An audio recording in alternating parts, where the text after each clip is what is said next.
Je suis Jacques, je suis Ilunga. Non, je suis ce que mes parents m'ont dit.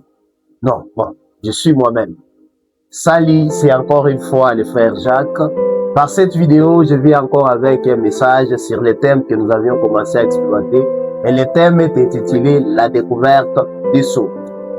Des années passées, des jours qui sont passés, tu t'es demandé qui es-tu réellement et tu ne t'es jamais découvert.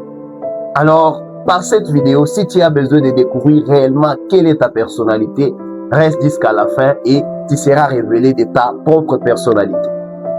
La première des choses, mon frère, ma soeur, toi qui me suis pendant ces temps, tu dois savoir et comprendre qu'il n'y a pas de plus grande perte que de se perdre face à soi-même. Ça veut dire quoi? Se perdre face à soi-même est plus dangereux que de perdre même l'argent, soit de perdre quelque chose. Lorsque tu es perdu face à toi-même, tu continues de marcher dans une direction, tu ne sais pas c'est quoi l'ici et c'est quoi comme direction que tu vas entreprendre.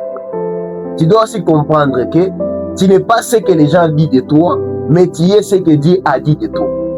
Pourquoi? Parce que les hommes ne t'ont pas créé.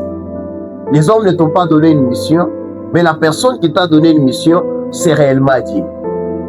Et donc ici, tu dois commencer par passer par la découverte de soi. Tu t'appelles aujourd'hui Idriss, tu t'appelles Jacques, tu t'appelles n'importe qui.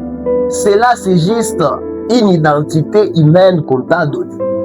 Mais tu dois maintenant accéder à la découverte de soi. Qui es-tu réellement?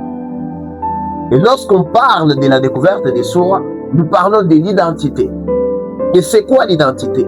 L'identité, c'est l'adresse personnelle par laquelle les gens doivent te reconnaître. Nous pouvons être dans une salle, si nous cherchons quelqu'un sans pour autant les surnommer, on ne peut pas découvrir cette personne. Mais lorsque je viens dans une salle, je dis Jacques. Directement, s'il y a un Jacques parmi nous, Jacques va se soulever, il va se dire, mais voici. C'est tout comme toi et moi. La découverte de soi dont on parle comme l'identité, c'est l'adresse par laquelle les gens doivent te découvrir. Tu traverses beaucoup de choses, tu passes par beaucoup des années d'incertitude, tout simplement parce que tu n'as pas encore découvert ton identité. Tu n'es pas tout le monde, mais tu es toi.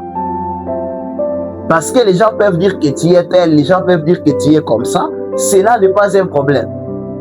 Ton identité à toi n'est pas portée par les gens de ce monde, mais ton identité est portée par celui qui t'a créé.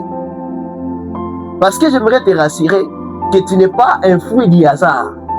Mais la personne qui t'a créé, c'est celle qui porte réellement la mission pour laquelle il t'a envoyé sur cette terre. Alors, c'est quoi ton identité? Découvrir son identité commence par établir une connexion entre nous-mêmes. Découvrir son identité commence par établir une connexion entre nous-mêmes. Il doit y avoir une parfaite collaboration entre l'extérieur et l'intérieur. Ça veut dire quoi? L'homme extérieur, c'est celui que nous voyons agir. Mais la personne qui nous pousse à l'agissement, c'est l'homme intérieur. Or que c'est à l'intérieur de nous que nous portons cette identité. Même comme la Bible dit, dans Genèse 3, que Dieu dit, créons l'homme à notre image. Dieu n'a pas de paquets, Dieu n'a pas de biceps comme nous, mais Dieu est à l'image de nous par rapport à son esprit. Donc, la première identité dont nous devons être conscients que nous sommes, c'est notre identité de l'esprit. Avant d'être physique, tu es d'abord esprit. Avant d'être physique, tu es d'abord esprit. Pourquoi? Parce que tu as été conçu non par le physique, mais tu as été conçu par l'esprit. Et ce qui t'amène à l'agissement, ce qui t'amène des réactions, ce ne sont pas ton aspect physique, mais c'est l'aspect spirituel en toi.